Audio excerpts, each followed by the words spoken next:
Ultra Rising Soul Tribe. My name is Heka. This is Team Benevolent, Team Evident, Team Growth, Team Expansion, Team Transformation. Team, we always winning in life because we apply the wisdom that we learn in real time. Okay, y'all, let's just get right into this thing. Today, I kind of wanted to bring what you call clarity, guys. I wanted to bring clarity on a topic, that's been widely, rangely talked about, but I haven't really seen anybody create any like clear, ideologies and clear philosophies on the differences between the laws of the universe. Now, I'm a specialist in the laws of the universe, and this is my area and field of study. Just in case anybody don't know, I've been mastering in the study in the philosophy of the universal law for about 6 years now, and I involve this in all of my work, okay? So, with that being said, anything you need to know about me, you can just look at the description box down below, and there you will see what you need.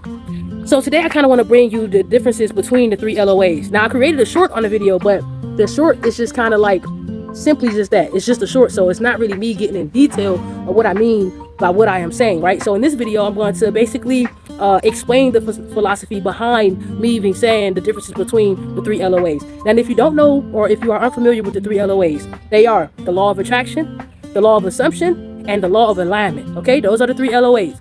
Now, the law of attraction, right? It involves thinking, believing, and acting. So it actually involves you acting a type of way. So it involves you thinking in a type of way, right? Now, thinking involves using your brain, okay? Thinking involves using your brain, and your brain is a mechanical system. Like the brain is mechanically set up to think and do and be a certain way. Yes, you can also program it, but you're programming the mind. You're not necessarily programming the brain, if that makes sense. So when it comes to believing is something like programming in a way. It's more like you can believe in anything, right? We can believe in anything. It's more just like something. It's not as strong as a vibration. Like for instance, when you're mastering or learning the law of attraction, imagine a baby who's learning how to crawl, right? Just imagine it to be that. A baby is learning how to crawl. It doesn't really know that it already knows how to walk.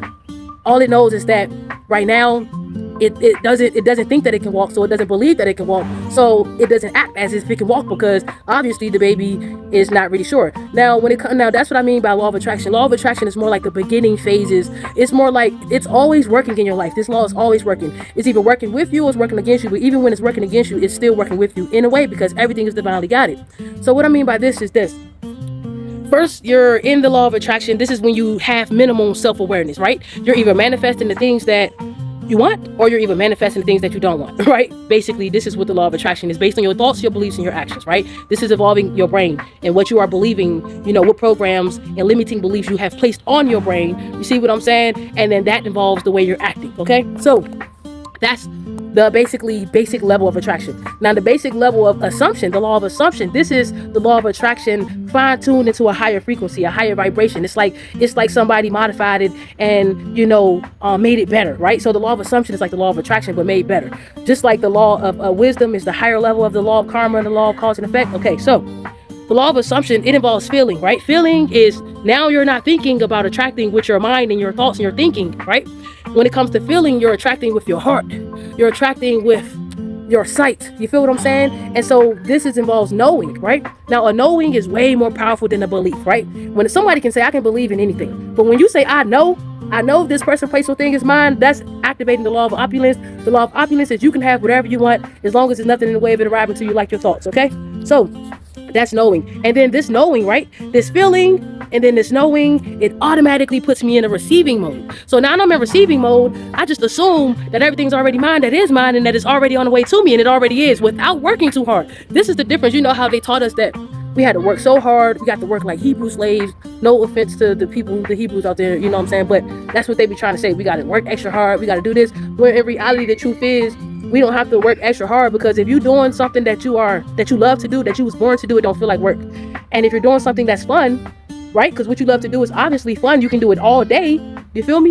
That deals with feeling. That deals with knowing. That deals with you creating your reality that you want in real life. Okay? So then we have the law of alignment. Now, this is like the law of assumption, but fine-tuned a little bit more on an even more higher frequency, right? So the law of alignment involves like your God consciousness energy. It involves shifting, right? It involves shifting of consciousness and shifting of perspective. Now, shifting is how you manifest whatever you want in this world instantly. instantly. So what is an example of something that can shift your reality? Gratitude. Gratitude is an example of something that can shift your reality. Let's say you're feeling kind of negative today. You like, man, you're in this energy. You might start attracting, based on the law of attraction, you might start attracting something that you don't want, right? You might attract more negativity. But in the middle of that negativity, if you just find something to be grateful for, that's going to be you anchoring into the law of alignment, and that's going to shift your perspective and shift your reality. And then you're going to go from attracting to aligning. And once you align, you trust that whatever is yours by divine time and under law of grace is going to be yours.